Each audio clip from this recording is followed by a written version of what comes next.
Vas-y, confesse-toi. Éclairage. Plein phare et contre-jour. Regard croisé sur l'actualité. La confession.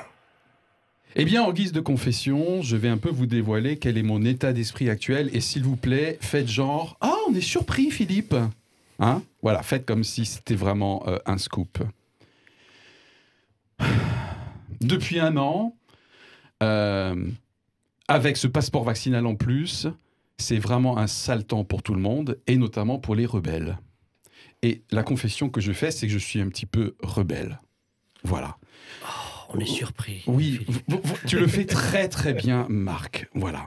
Et oui, parce que pour moi, le passeport vaccinal, c'est un élément de contrôle supplémentaire, quelles que soient les bonnes intentions, les logiques derrière. Donc, je commence vraiment à souffrir. C'est une confession. Mais là, il y a une part de moi qui se dit « Philippe, relax, relax. Arrête de t'informer, arrête de regarder les actualités, c'est anxiogène. Et puis arrête de t'alimenter de tout ce qui pourrait alimenter des complots. » Ah, ça aussi c'est anxiogène. Une petite parenthèse. Moi je trouve que la plupart des théories du complot sont cons. Mais pour moi, ça serait quand même très naïf de penser qu'il n'y a aucun complot actuellement sur Terre, au sens action intentionnelle et concertée de certains dirigeants qui ont une idéologie et qui aimeraient amener le monde vers un certain endroit. Il suffit de voir Davos et notamment M. Klaus Schwab avec son bouquin sur le Grand Reset. Et ça, c'est pas de la fake news.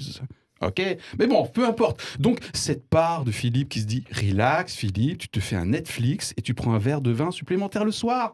Relax, tout va bien se passer. » Et une autre part de moi, bien entendu, à laquelle vous vous attendez, et peut-être qui vous fait peur, c'est la part de moi qui est très connectée, qui passe beaucoup de temps à lire la presse sur l'écran, plusieurs fois par jour, et puis qui se targue, cette part de moi, toujours d'avoir une sensibilité un peu géostratégique, une vision globale et spirituelle, hein, puisque je suis chrétien évangélique.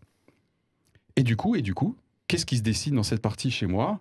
Notamment avec ce passeport vaccinal, eh bien, c'est que toutes les mesures pour la santé de tous, anti-Covid, sont en train, d'après moi, hein, bien sûr, c'est un billet d'humeur, hein, voilà, dessiner un monde eh bien, qui me plaît pas, en fait. Voilà. Ça me plaît pas, et ça commence même à sentir, pour moi, dangereusement mauvais. Pourquoi ? Parce que ce monde, j'y vois beaucoup de peur, de culpabilisation, de manipulation, volontaire ou pas, de délation aussi. Je trouve qu'il y a une culture de délation.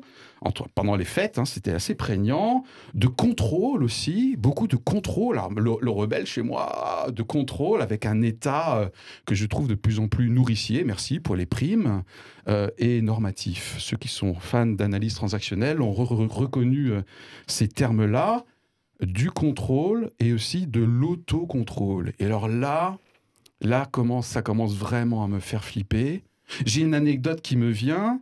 J'ai pu sauver une formation d'entreprise il y a quelques semaines. Et puis, on avait convenu avec les participants autour de la table de formation, distance bien sûr, que nous pouvions enlever le masque lorsque nous étions assis à table, autour de la table, avec beaucoup d'espace d'ailleurs. Et puis, on le remettait pour nous déplacer, pour aller aux toilettes ou pour chercher un café. Et puis là, une participante, pour faire 2 mètres, a oublié de mettre son masque. Et donc, la scène à laquelle j'ai assisté, c'est qu'elle s'était pliée en 2 avec la main devant la bouche, devant le main, presque genre j'excuse. Et puis, elle était là pour pas que des postillons nous rejoignent. Et là, je me suis dit, waouh! Est-ce que c'est vraiment un monde dans lequel j'ai en train de vivre avec ce genre d'autocontrôle ? Je pourrais multiplier ce genre d'exemples. Bref, voilà, c'est ma confession. Cette partie de là est franchement inquiète. Et parce que je vois poindre, et là, me dit non, Philippe, là, franchement, t'exagères. Ok, puisqu'on parle de contrôle. Pour moi, j'ai peur que le remède soit pire que le mal. Et pour faire un vers, pour terminer, qu'on passe à du contrôle social. Confession terminée, je vous laisse juger.